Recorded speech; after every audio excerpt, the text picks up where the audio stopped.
Hey guys, what's going on? Thanks for tuning in to Rig Pro, custom wash systems made simple.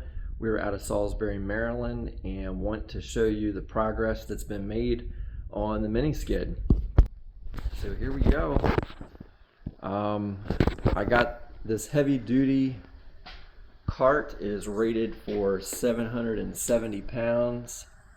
I forgot the actual company name, but really heavy duty, and it's awesome because with a couple 4x4s underneath of this, I'm able to level this cart out and just go ahead and put the pallet right on top of it, and it keeps it nice and stable. And the best part about this is I can raise this up and put this right in the back of someone's pickup if I need to.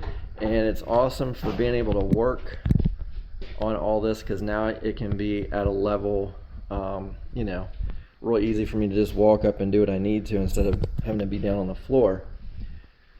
So really excited about that little addition. Obviously that isn't the actual build itself, but part of the process nonetheless. So I was able to go ahead and lay everything out, to kind of get a feel for where I want to put things. I wasn't sure if I was going to put the machine on this side or that side. I was endeavoring to try my best to keep, the handles as tight into that 48-inch span as possible. But when I flip this to this side and I put the machine on that side, the problem is that the handle winds up hitting the back part of this plate on the for the belt drive. It's just too close.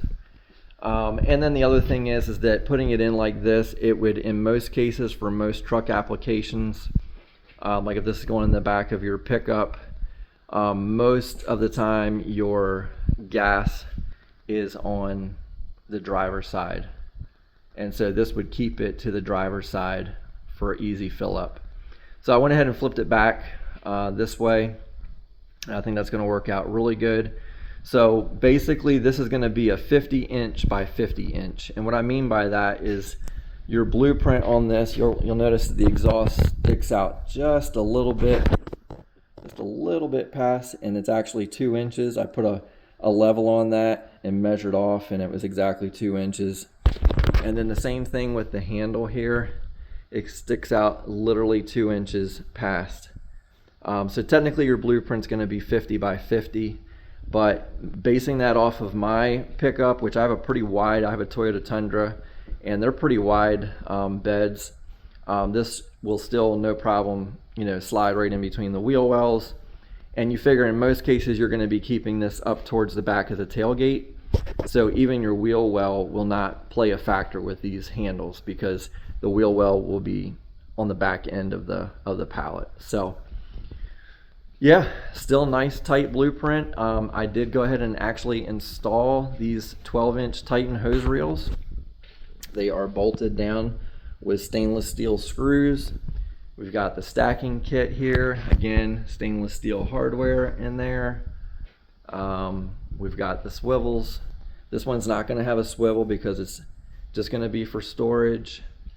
We've got a 45-degree swivel on this to kind of help with the kinking, although even with that it still does pinch a little bit. So I know for me, what I always typically do is I just go ahead and pull the full 100 out regardless, and that way you're making sure you get full flow. But these are some really nice hose reels. It looks really mean, just really well put together. I've had Titan hose reels for 20 plus years, and they just hold up. They're great product. So these are all bolted in, nice and sturdy, not going anywhere. Like I said, we're gonna mount everything right here. I'm gonna go ahead and get some longer stainless steel bolts to put this through and go ahead and get that mounted. We've already got our 1-inch feed coming into the pump, and we've got our bypass right there that's open that we're gonna run that into the top of the tank back here. Just to kind of take you around this side real quick. This is some tight quarters. We're gonna have our battery box back here. It's gonna fit nice and snug behind this hose reel. So our battery cables will be able to go up and under here. This will get secured to the top of the skid. We've got our 1-inch T, which will go roughly like that. We're not going to do it completely, but you kind of get the idea. Obviously this will be threaded in, so it'll be a little bit tighter to the tank, but that will feed our 1-inch strainer filter and then the 1-inch into our machine. And then we're going to have another 1-inch with a ball valve coming off the side here for you know, eye wash station, and also a dump feature for the tank. And then here on the top of the tank, instead of going around the back, let me just lower this. I do love that feature. Just lowers it right down for you. We've got the stainless steel or aluminum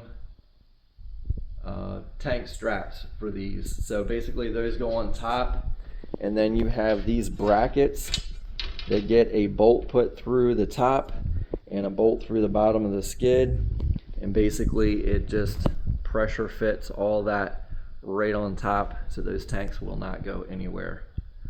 So we've got, like I said, we've got all the goodies. You can see all the parts, all the stainless steel, all the Teflon tape. And I will say this, man, drilling through aluminum is a dream compared to drilling through steel.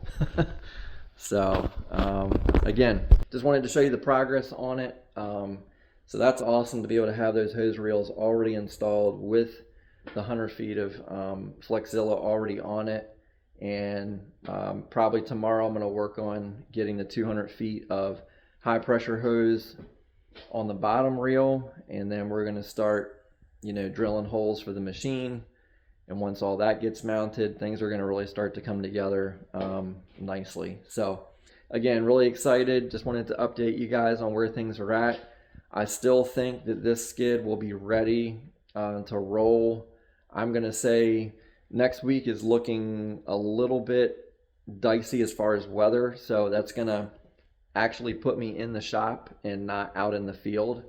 So if I can string together 2-3 really good days, I think I could even have this done maybe as early as the end of next week, of this week coming up. So you know, again, if you guys are in the market for a really cool mini skid, give me a holler, 410-430-2893, or hit me up in the comment section. You know, like and subscribe to the channel. It's much appreciated. All right, guys, thanks for watching. Have a great day.